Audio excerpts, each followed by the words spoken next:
మెత్తటి దూదిలాంటి గారెల్లో చల్లని పెరుగుతో అలాగే ఎంతో రుచికరమైన పెరుగు ఆవడలు నోట్లో వేసుకుంటే అలా కరిగిపోతాయి.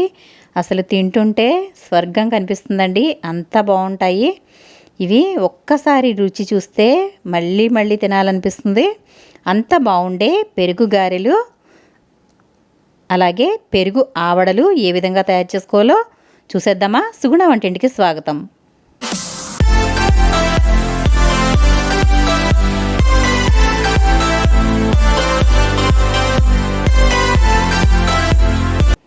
ముందుగా నేను ఇక్కడ మినపప్పు తీసుకుంటున్నానండి. 1/2 కిలో వరకు మినపప్పు అనేది తీసుకున్నాను. మీకు ఎంత క్వాంటిటీ అయితే సరిపోతుందో అంత తీసుకుంటే సరిపోతుంది. ఇక్కడ నేను చాయ్ మినపగుళ్ళు తీసుకున్నాను. మీకు ఇది నచ్చకపోతే పొట్టు మినపప్పుతో అయినా చేసుకోవచ్చు, దేంతోనైనా చాలా బాగుంటాయి. మనం మినపగుళ్ళని 1కి 2 సార్లు శుభ్రంగా కడుక్కోవాలండి. ఎందుకంటే దీనిపైన పౌడర్ లాగా తెల్లగా ఉంటుంది కదా, అదంతా పోయే వరకు బాగా కడుక్కోవాలి. అది కడుక్కోకపోతే పిండి అనేది వాసన వస్తుందండి. కాబట్టి మనం పిండిని పూర్తిగా పోయే వరకు ఈ విధంగా గుళ్ళని 1కి 2 సార్లు శుభ్రంగా కడుక్కోవాలి. ఈ వాటర్ని తీసేసి మళ్ళీ మంచినీళ్ళని పోసుకుంటున్నాను. చూసారు కదా, వాటర్ అనేవి చక్కగా తెల్లగా వచ్చేసాయి. ఈ విధంగా నేను 3-4 సార్లు అయితే కడుక్కున్నాను. వీటిని ఒక 4 గంటల పాటు నానబెట్టుకుందాము. చూసారు కదా, మినపప్పు అనేది చక్కగా నానిపోయింది. మినపగుళ్ళు ఎక్కువ సమయం నానాల్సిన అవసరం లేదండి, 1 గంటలోనే ఈజీగా నానిపోతుంది. కానీ పిండి అనేది మనం ఇడ్లీ వేసుకున్నా గారెలు వేసుకున్నా గుల్లరాదు. కాబట్టి ఇది కొంచెం ఎక్కువసేపే నానబెట్టుకోవాలి. నేనైతే ఇక్కడ పూర్తిగా 4 గంటల సేపు నానబెట్టాను. ఈ విధంగా నానబెట్టుకున్న తర్వాత పిండిని మనం ఇప్పుడు గ్రైండర్లో వేసుకుందాము. ఇక్కడ చిన్న వీడియో క్లిప్పింగ్ అనేది మిస్ అయిందండి, నేను గ్రైండర్లో వేయడం చూపించలేదు. అలాగే ఇది వాటర్ అనేవి రాకుండా చక్కగా నీళ్లు లేకుండా ఈ విధంగా గ్రైండర్లో వేసి పిండిని మెత్తగా రుబ్బుకోవాలి. మనం రుబ్బుకునేటప్పుడే చిన్న అల్లం ముక్క అలాగే ఉప్పు వేసుకోవాలి. అది మిస్ అయింది కాబట్టి నేను మీకు చెప్తున్నానండి. మీరు కూడా ఉప్పు కలుపుకోండి. ఈ విధంగా చక్కగా మెత్తగా రుబ్బుకోవడం వల్ల గారెలు అనేవి చాలా మెత్తగా స్పాంజ్ లాగా వస్తాయండి. చూసారు కదా, నేను ఇక్కడ పిండి అనేది గిన్నెలోకి తీసేసుకున్నాను. ఇప్పుడు స్టవ్ వెలిగించుకుని ఆయిల్ పెట్టుకున్నాను. ఇప్పుడు కొంచెం చెయ్యి తడి చేసుకుంటూ గారెలు అనేవి వేసుకోవాలండి. నేను ఇక్కడ ఎటువంటి క్లాత్ కానీ కవర్ కానీ ఏది తీసుకోవట్లేదు, చేత్తోనే ఈజీగా గారెలు అనేవి వేస్తున్నానండి. ఇంతకుముందు చేసిన వీడియోలో నేను గారెలు వేయడం చూపించానండి, అది కూడా ఒక కవర్ మీద వేశాను. కానీ ఇప్పుడు ఇంకొక రకం చూపిస్తున్నాను. ఈ విధంగా చేత్తోనే ఈజీగా గారెలు అనేవి వేసేసుకోవచ్చండి. ప్రతిసారి గారెలు వేసుకున్నప్పుడు అన్నీ తడుముకోవాల్సిన అవసరం లేకుండా ఇలా చేతితో కూడా గారెలు అనేవి చక్కగా వేసుకోవచ్చు. చూసారు కదా ఎంత రౌండ్గా చక్కగా వస్తున్నాయో. ఈ విధంగా మనకి ఎన్ని కావాల్స్తే అన్నీ వేసుకోవాలి. వేసుకున్న తర్వాత ఈ విధంగా కలర్ అనేది గోల్డెన్ బ్రౌన్లోకి రావాలి. మీకు ఇంత కలర్ ఎక్కువ అనిపిస్తే కొంచెం తక్కువగా కూడా వేయించుకోవచ్చు. ఎలా వేసుకున్నా కూడా గారెలు అనేవి చక్కగా స్పాంజ్ లాగా వస్తాయండి. ఇప్పుడు మనం పెరుగు ఆవడలోకి చిన్న అల్లం ముక్క తీసుకున్నాను. అలాగే ఒక 4-5 పచ్చిమిర్చి, కొంచెం ఉప్పు తీసుకుంటున్నాను. ఇది మనం మిక్సీ పట్టుకోవాలి. పెరుగు ఆవడలోకి సీక్రెట్ ఇదే. ఇక్కడ నేను అల్లాన్ని పచ్చిమిర్చి అలాగే మిక్సీ పట్టుకున్నాను. ఇది పక్కన పెట్టుకుందాము. మొత్తం గారెలన్నీ కూడా ఈ విధంగా నేను తయారు చేసేసుకున్నాను. ఇప్పుడు పెరుగు తీసుకుంటున్నానండి. పెరుగు మనకి ఎంత కావలిస్తే అంత పెరుగు అనేది తీసుకోవాలి. పెరుగుని ఈ విధంగా గడ్డలు లేకుండా ఈ విధంగా బీటర్తో ఒకసారి ఈ విధంగా కలుపుకోవాలి. ఇలా చక్కగా గడ్డలేని ఏమీ లేకుండా చక్కగా ఈ విధంగా కలిపి పక్కన పెట్టుకోవాలి.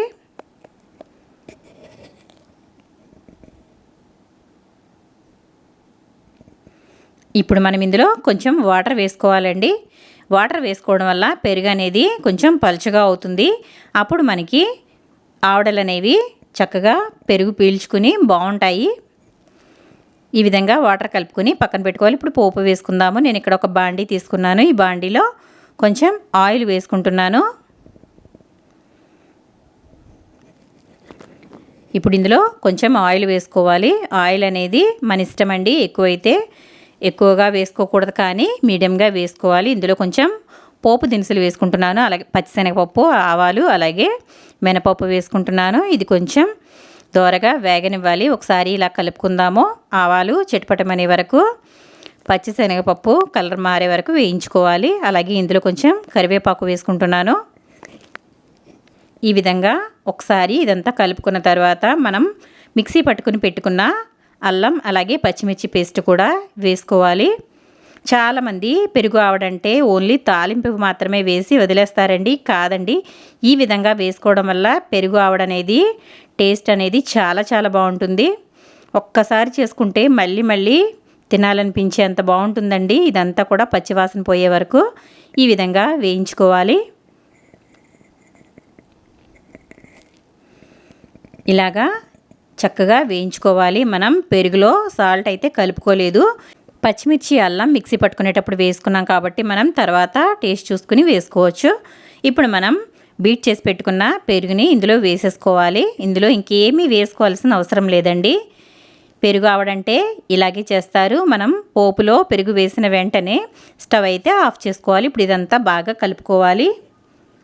చూసారు కదా, చాలామంది పెరుగు ఆవడ తయారు చేసుకునేటప్పుడు గారెల్ని వాటర్లో వేస్తారండి. ఆ విధంగా వాటర్లో వేసుకోవడం వల్ల వాటర్ అనేవి పీల్చుకుని ఆవడ స్పాంజ్ లాగా ఉంటుందంటారు. కానీ నేనైతే అలా చేయనండి. పెరుగులోనే కావలసిన వాటర్ అనేవి యాడ్ చేసుకుంటాను. ఈ విధంగా వేసుకోవడం వల్ల పెరుగులో ఉండే వాటర్ అంతా కూడా గారెలు పీల్చుకుని పెరుగు అనేది చిక్కబడిపోతుంది.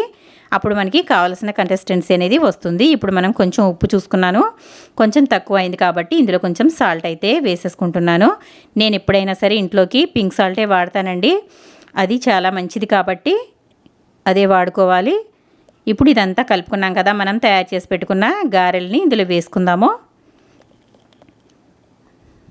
ఈ విధంగా మనకి ఎన్ని గారెలు కావలిస్తే అన్ని గారెల్ని ఇందులో వేసేసుకోవాలి. ఇవి వేసేసుకున్న తర్వాత ఒక అరగంట సేపు ఇందులోకి డిప్ చేసి వదిలేయాలండి. తర్వాత మనకి చక్కగా పెరుగు ఆవడనేది రెడీ అయిపోతుంది.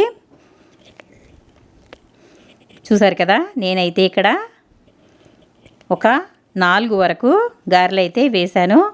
పెరుగు అనేది పీల్చుకుంటుందండి. లోపల నుంచి బబుల్స్ అయితే వస్తున్నాయి కదా, చూడండి. ఒక అరగంట తర్వాత పెరుగు ఆవడైతే ఈ విధంగా తయారైపోయింది. చూసారు కదా, చూస్తుంటేనే నోట్లో నీళ్ళు వచ్చేస్తున్నాయి. అంత బాగుందండి.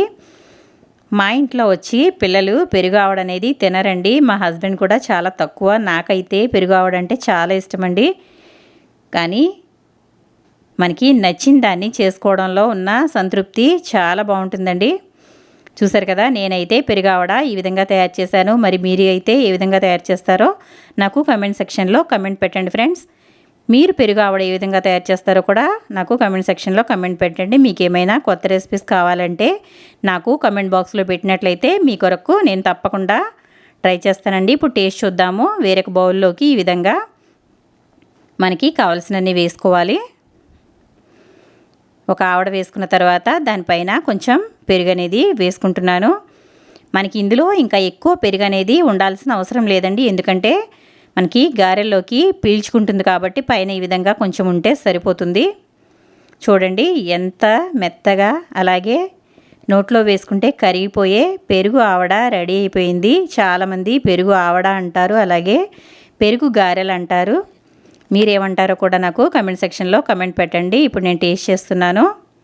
చాలా బాగుందండి. అంతా పర్ఫెక్ట్గా కుదిరింది. చూసారు కదా, ఇంతేనండి మన రెసిపీ వచ్చి పెరుగు ఆవడ. మరి నేను ఏ విధంగా తయారు చేశానో నాకు కమెంట్ సెక్షన్లో కమెంట్ పెట్టండి ఫ్రెండ్స్. నచ్చిందా? నచ్చితే కనుక లైక్ చేయండి.